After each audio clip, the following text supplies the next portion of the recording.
أعوذ بالله من الشيطان الرجيم بسم الله الرحمن الرحيم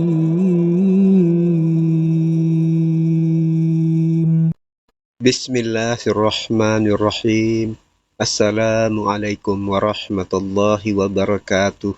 Innal hamdalillahi nahmaduhu wa nasta'inuhu wa nastaghfiruh wa nusalli ala Muhammad wa ala ali Muhammad.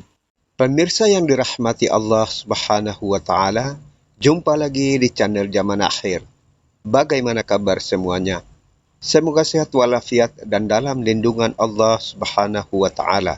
Pemirsa yang dirahmati Allah Subhanahu wa taala, video kali ini akan berbicara tentang pertempuran Manzikert. Sultan Alp Arsalan yang memiliki nama asli Muhammad bin Dawud telah mengambil alih kekuasaan Kesultanan Seljuk dari Sulaiman saudaranya, segera melakukan kampanye dakwah ke Armenia, Azerbaijan dan Georgia yang merupakan wilayah Bizantium. Ada beberapa alasan dari Kesultanan Seljuk yang lebih mengutamakan dakwah ke Bizantium atau Romawi Timur yang beragama Kristen dibanding Kekhalifahan Fatimiyah yang menganut Syiah. Alasan pertama, Armenia, Azerbaijan dan Georgia adalah wilayah Islam sejak Kekhalifahan Umayyah yang telah direbut Bizantium. Sultan Alp Arsalan ingin mengambil kembali 3 provinsi ini. Kedua, Bizantium masih berhasrat merebut kembali negeri Syam yang meliputi Lebanon, Palestina dan Suriah yang Sultan Alp Arsalan sekali lagi bergerak memutari jalan bergunung untuk mendapatkan posisi yang tepat bagi pasukan kavalerinya. Kedua kekuatan akhirnya bertemu dan saling berhadapan satu sama lain pada tanggal 25 Agustus 1071. Dukung channel ini agar berkembang lebih baik dengan menekan subscribe dan aktifkan lonceng notifikasinya. Sultan Alp Arsalan yang memiliki nama asli Muhammad bin Dawud telah mengambil alih kekuasaan Kesultanan Seljuk dari Sulaiman saudaranya, segera melakukan kampanye dakwah ke Armenia, Azerbaijan dan Georgia yang merupakan wilayah Bizantium. Ada beberapa alasan dari Kesultanan Seljuk yang lebih mengutamakan dakwah ke Bizantium atau Romawi Timur yang beragama Kristen dibanding Kekhalifahan Fatimiyah yang menganut Syiah. Alasan pertama, Armenia, Azerbaijan dan Georgia adalah wilayah Islam sejak Kekhalifahan Umayyah yang telah direbut Bizantium. Sultan Alp Arsalan ingin mengambil kembali 3 provinsi ini. Kedua, Bizantium masih berhasrat merebut kembali negeri Syam yang meliputi Lebanon, Palestina dan Suriah yang telah dibebaskan oleh Khalid bin Walid pada saat Umar bin Khattab menjabat khalifah di Madinah. Romawi Timur menunggu kesempatan yang tepat untuk merebut kembali wilayah ini. Alasan ketiga, Kesultanan Seljuk lebih fokus pada Bizantium karena pertimbangan jarak. Bizantium lebih dekat dengan Kesultanan Seljuk dan memiliki perbatasan yang sangat panjang dengan kekhalifahan. Sultan Alp Arsalan hendak menetralisir perbatasan Kesultanan Seljuk yang tentu saja merupakan perbatasan kekhalifahan Abbasiyah. Sementara kekhalifahan Fatimiyah di Mesir yang sangat jauh membutuhkan waktu yang lama untuk mencapai Mesir. Diperlukan pasukan dan logistik yang banyak. Dikhawatirkan pasukan Bizantium akan mudah mencapai Baghdad dan menyerang kekhalifahan. Sultan Alp Arsalan hanya dapat menyerang daerah pinggiran wilayah Fatimiyah yang dekat dengan Irak. Sultan Alp Arsalan menggerakkan pasukannya menuju wilayah utara Suriah dan mengepung Aleppo atau Halab.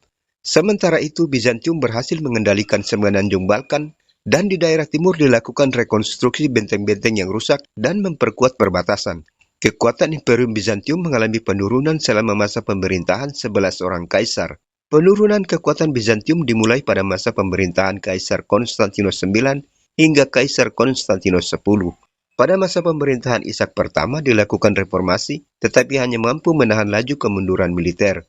Pada masa pemerintahan Konstantinos IX terjadi persinggungan antara Kekaisaran Bizantium dan Kesultanan Seljuk. Kesultanan Seljuk berusaha membebaskan Ani, ibu kota Armenia, pada tahun 1064. Kemudian terjadi kesepakatan gencatan senjata hingga tahun 1068. Namun pada tahun 1067 Kesultanan Seljuk dapat membebaskan Armenia. Pada tahun 1068 Romanos keempat Diogenes naik tahta di Konstantinopel. Romanos adalah salah satu veteran dari beberapa peperangan, termasuk salah satu jenderal terbaik Bizantium. Kaisar yang baru dilantik ini memimpin ekspedisi ke timur melawan Kesultanan Seljuk. Kesultanan Seljuk telah menjadi ancaman yang nyata bagi Bizantium. Pada bulan Maret 1068, Kaisar Romanus mengumpulkan prajurit baru dan berjalan menuju ke Kaisaria. Kaisar mendapat kabar bahwa Kaisaria telah diambil alih oleh orang-orang Seljuk. Kaisar yang baru dilantik ini memimpin ekspedisi ke wilayah timur melawan pasukan Kesultanan Seljuk. Upaya ekspedisi ini tidak terlalu berhasil, tetapi benteng Hierapolis dekat Aleppo atau Halab dapat direbut. Pada tahun 1069, pasukan Kesultanan Seljuk dapat menguasai Miletina dan Ikonim. Kaisar Romanus kembali ke Konstantinopel pada tahun 1070, melaksanakan administrasi kekaisaran dan melakukan beberapa reformasi. Komandan tentara wilayah timur diberikan kepada Manuel Komnenos, salah satu jenderal terbaik Bizantium. Namun tentara Sultan Alp Arsalan menyerbu wilayah timur dan mengalahkan pasukan Manuel Komnenos dan menangkapnya dalam pertempuran. Benteng Arkesh, Manzikert, dan Khilat yang merupakan benteng-benteng utama di dekat Danau Ven berpindah tangan ke Kesultanan Seljuk. Kaisar menyadari dirinya mesti mengakhiri masalah di wilayah timur dan mulai mengumpulkan tentara dalam jumlah besar. Kaisar Romanus keempat Diogenes yang bertekad untuk merebut Irak, Suriah, dan Iran terus merekrut tentara dan menambahkan tentara baru dalam barisannya. Karena tentara Kaisar sedang berperang di beberapa front, Kaisar Romanus hanya mampu mengumpulkan 70.000 tentara, yang sebagian besar adalah tentara bayaran dari Armenia, Bulgaria, Norman atau Frank, Cuman, Pecenek, Suriah, dan Varangian atau Slav. Tentara Bizantium adalah tentara multinasional sehingga dibutuhkan banyak penerjemah untuk menyatukan dan menyelaraskan komando. Sementara itu, Sultan Alp Arsalan dan pasukannya sedang berada di negeri Syam, berupaya mengusir Fatimiyah dari wilayah ini. Sultan Alp Arsalan menawarkan perjanjian gencatan senjata dengan Konstantinopel, karena Sultan menyadari wilayah barat Kesultanan Seljuk yang berbatasan dengan Bizantium sangat rawan. Bizantium sewaktu-waktu dapat menerobos masuk ke wilayah kekhalifahan di Baghdad. Bulan Maret 1071, Kaisar Romanus mengirim utusan kepada Sultan Alp Arsalan untuk memperbarui isi perjanjian. Rencana Kaisar ini sangat licik. Di satu sisi dia menginginkan adanya perjanjian gencatan senjata, di sisi lain Kaisar mulai berkampanye dan mengumpulkan tentara untuk menyerang Kesultanan Seljuk. Sultan Alp Arsalan menerima utusan Kaisar di dalam tendanya. Pada saat perundingan sedang berlangsung, seorang pengintai Kesultanan Seljuk melaporkan adanya pengerahan pasukan Bizantium ke arah timur. Sultan Alp Arsalan yang menerima laporan ini langsung menghentikan perundingan, menolak gencatan senjata dan menghentikan pengepungan Aleppo. Sultan kemudian mengumpulkan tentaranya dan bergerak ke arah timur di wilayah Iran modern saat ini, di mana dia memperoleh tambahan 10.000 pasukan yang ikut dalam barisannya. Sultan Alp Arsalan melakukan gerak cepat, memanfaatkan mobilitas pasukannya, namun melewati jalan yang berliku dan jauh untuk mengelabui dan bersembunyi dari para pengintai Bizantium. Sultan Alp Arsalan mengetahui pergerakan Kaisar Romanus dari para pengintai yang telah disebar. Kaisar Romanus sedang bergerak menuju ke Manzikert dan Ablat yang strategis. Saat melewati provinsi Sebastiai, Kaisar mengusir beberapa ratus prajurit Franka yang melakukan perbuatan bandit, merampok, dan menteror penduduk setempat. Pada bulan Juli 1071, Kaisar berhenti di Theodosiopolis untuk menambah perbekalan dan persediaan makanan. Beberapa jenderalnya menyarankan untuk mengepung Sultan Alp Arsalan melalui Armenia Utara dan melakukan perlawanan jauh ke wilayah Kesultanan Seljuk. Ada yang menyarankan penggalian parit dengan membentengi kota-kota setempat, memperkuat pasukan di sekitarnya, dan menghentikan bantuan apapun untuk Sultan dan menunggu tentara Sultan. Opsi terakhir bermasalah karena pasukan Bizantium memiliki resiko kehabisan perbekalan jika terlalu lama berada di satu tempat. Oleh karena itu, perintah dikeluarkan untuk melanjutkan perjalanan. Pasukan diperintahkan untuk mengumpulkan perbekalan untuk kampanye selama 2 bulan, termasuk hewan tambahan dan gerobak yang memperlambat gerak maju pasukan. Setelah menerima laporan bahwa Sultan masih berada di Mesopotamia, daerah antara Suriah dan Irak, Kaisar Romanus lebih memilih pendekatan taktis. Rencananya adalah menyerang Manzikert dan Khilat secara bersamaan dan menunggu Sultan mengambil tindakan.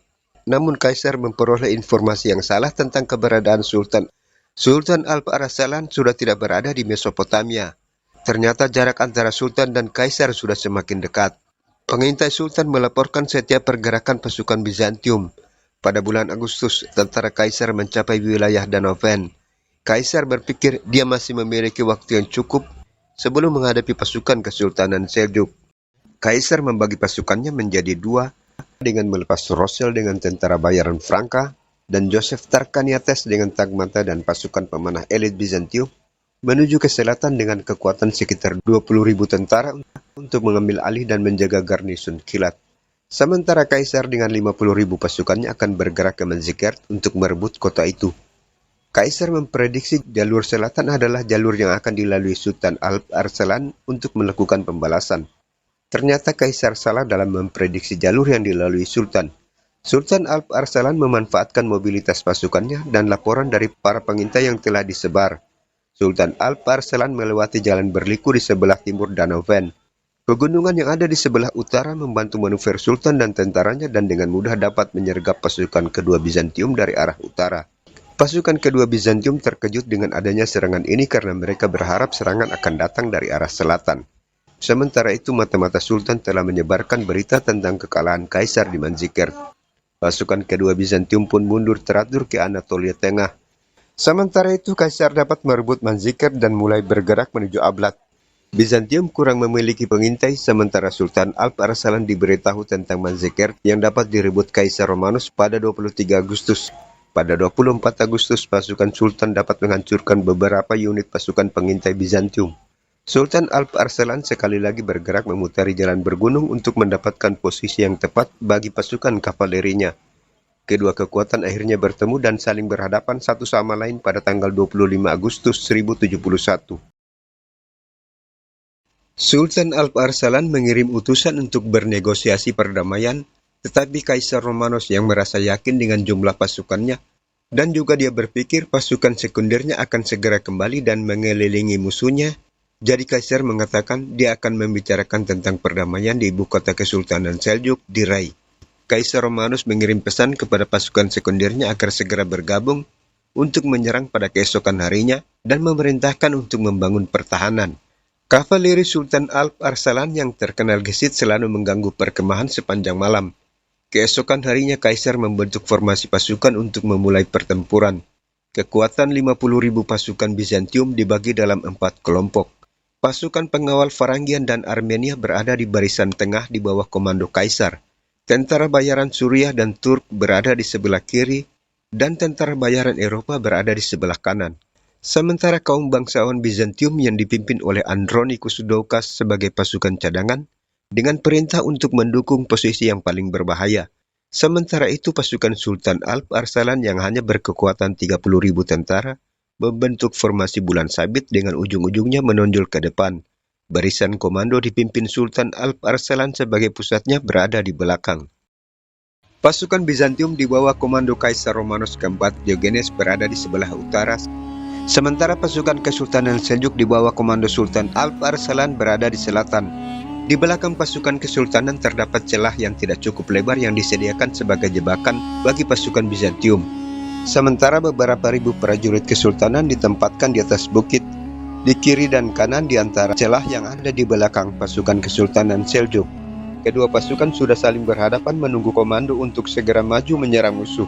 Kaisar yang memiliki jumlah pasukan yang lebih banyak merasa yakin dapat mengalahkan pasukan Kesultanan Seljuk. Dari atas kudanya Kaisar memberikan arahan kepada semua prajuritnya, dikawal oleh puluhan pasukan Varangian sebagai pasukan pengawal Kaisar. Kaisar kembali ke tengah pasukan dan membangkitkan semangat prajuritnya. Sementara itu, di seberang pasukan Bizantium, Sultan Alp Arslan dan beberapa jenderalnya tetap tenang di atas kudanya. Kaisar memerintahkan prajuritnya untuk maju menyerang. Melihat gerak maju pasukan Bizantium, Sultan Alp Arslan memberikan aba-aba untuk maju dengan seruan takbir. Seruan takbir kemudian bergema bersaut-sautan dari semua prajurit kesultanan. Sultan memacu kudanya menuju ke arah prajurit Bizantium. Sebelum kuda-kuda Sultan dan tentaranya mencapai prajurit Bizantium, Sultan menyerukan kepada semua prajuritnya untuk segera berbalik arah, mundur meninggalkan medan pertempuran. Prajurit Bizantium yang melihat Sultan Alp Arslan mundur kemudian mengejar. Prajurit Bizantium adalah prajurit infanteri berat, mustahil dapat mengejar kuda-kuda Sultan dan prajuritnya yang berlari kencang. Tetapi inilah yang terjadi, prajurit Kaisar mengejar kuda-kuda Sultan dan prajuritnya yang berlari kencang. Hal ini memang yang diinginkan oleh Sultan agar prajurit Bizantium yang mengejar masuk dalam perangkap yang telah dibuat oleh Sultan dan prajuritnya. Semakin jauh prajurit Bizantium mengejar, semakin mudah mereka masuk dalam perangkap. Beberapa menit berlari mengejar prajurit kavaleri Kesultanan, prajurit Bizantium sudah kelelahan. Tentara cadangan Sultan yang ditempatkan di kedua bukit di sisi kiri dan kanan diperintahkan untuk segera turun dan menghujani prajurit Bizantium dengan ribuan anak panah. Prajurit Bizantium yang kelitian berlari dan dihujani anak panah, banyak yang jatuh bergelimpangan.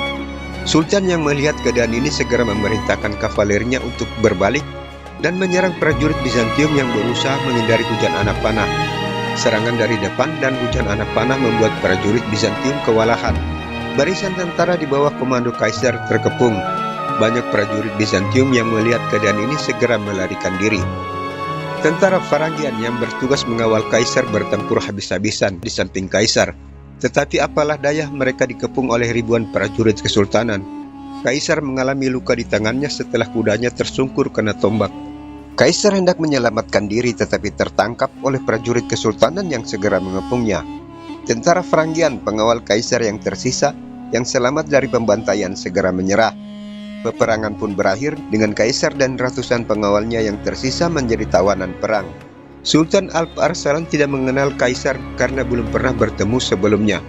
Duta besar yang pernah dikirim Sultan memberitahukan bahwa orang yang tertangkap adalah Kaisar Romanus keempat Diogenes. Sultan memerintahkan kepada kaisar untuk mencium tanah yang ada di depan kursinya. Kemudian Sultan meletakkan kakinya di tengkuk kaisar saat dia sedang mencium tanah. Pasukan cadangan Bizantium telah lebih duluan menghilang setelah kaisar dan pengawalnya terkepung. Pasukan cadangan Bizantium dipimpin oleh Andronicus Doukas tidak memberikan bantuan karena keluarga Doukas sedang berseteru dengan Kaisar Romanos keempat Diogenes. Kaisar Romanos keempat Diogenes mendapat perlakuan yang baik selama menjadi tawanan Kesultanan Seljuk. Setelah luka-lukanya sembuh, kaisar dipulangkan ke Anatolia dengan pengawalan 1000 prajurit terbaik kesultanan. Sesampainya di Konstantinopel, Kaisar Romanos keempat Diogenes mengalami nasib yang mengenaskan. Kaisar mengalami kebutaan setelah kedua bola matanya dicungkil dan dijebloskan ke dalam penjara. Kaisar Romanos keempat Diogenes meninggal di dalam penjara.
Pasukan kedua kaisar yang ditugaskan untuk merebut benteng kilat di selatan Manzikert yang kemudian disergap pasukan sultan telah mundur ke Anatolia Tengah.